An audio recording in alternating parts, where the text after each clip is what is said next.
speaking my language.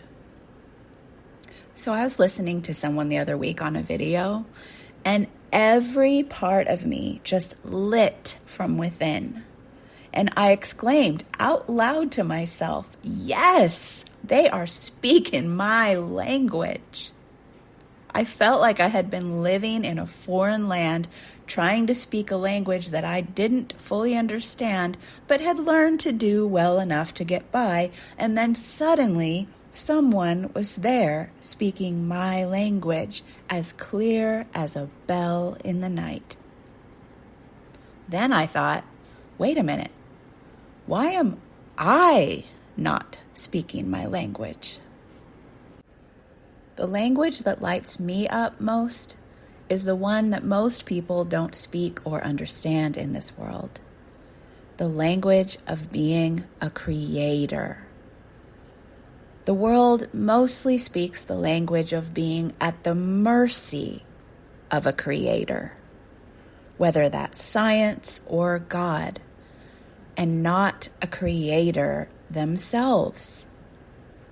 So it pretty much feels like heresy to speak as if you have a say in what happens, a say in the direction of this dance with the divine.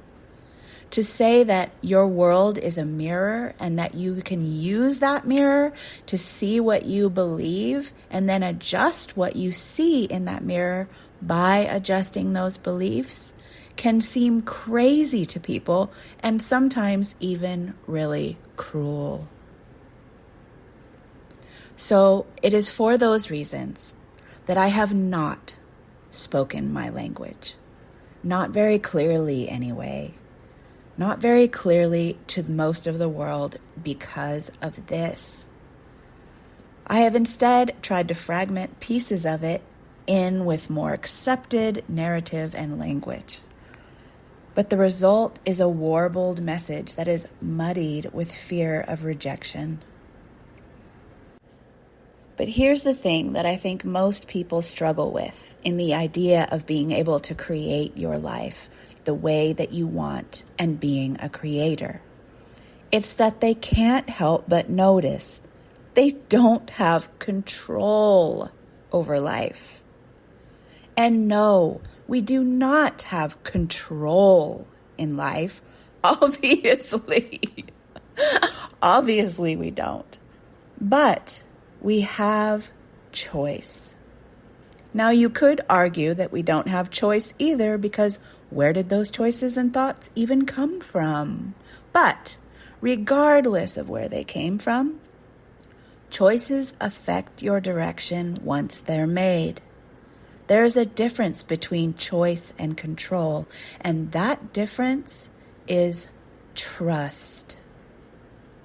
Control is a power over things, situations, people, and events, and it comes from a place of fear and feeling like you're on your own and you cannot trust, so you need to make sure things go your way so that you will be okay. Whereas choice is a decision. It's a preference. It is a movement in your own direction, and it requires a certain amount of trust. I think this is the main reason people struggle with the idea of being able to create a truly different life, because they don't actually want to believe they're creators deep down, because that would mean way too much effing responsibility is on their shoulders. But that responsibility is not the same kind that we currently think of and have been taught in this world. The way our current world views responsibility is having control over yourself and life.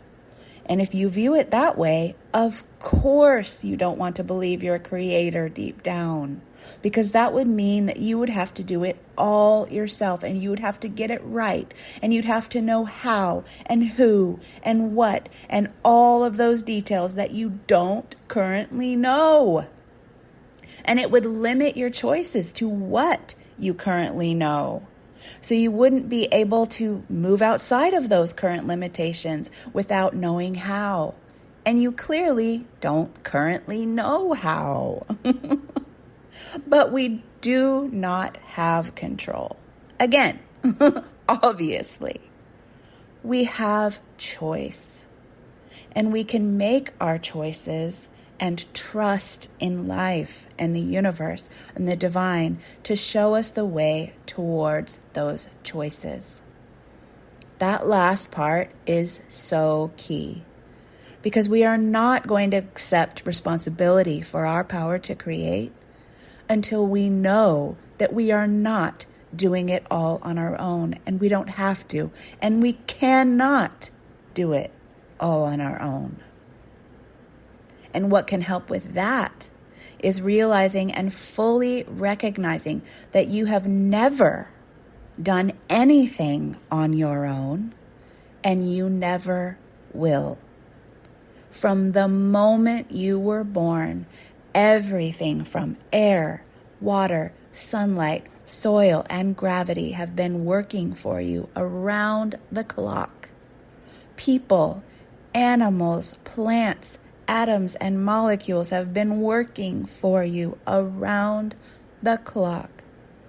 Insects and clouds and rain and drivers and checkers and harvesters and stalkers and cells and blood and bones and organs, and the list goes on and on and on. You have never done a thing on your own in this human world without this stunning cosmos assisting you at every step. Because you are this stunning cosmos. In it, of it, as it. And your mind doesn't need to understand how all of that works or works for you in order for it to work. It just does. And it wants you to honor your heart's true choices. It wants you to listen to the things that light you up. It wants you to follow the threads of your aliveness and to explore that aliveness wherever you choose to go and however you choose to express it. Because it's you. The universe is you. The divine is you, knowing itself as you, through you. When you deepen in that connection, it allows you to relax and trust your own direction and to not panic or blame yourself or anything or anyone else when things come up that hurt, but to instead trust that they are part of it. They are part of your path.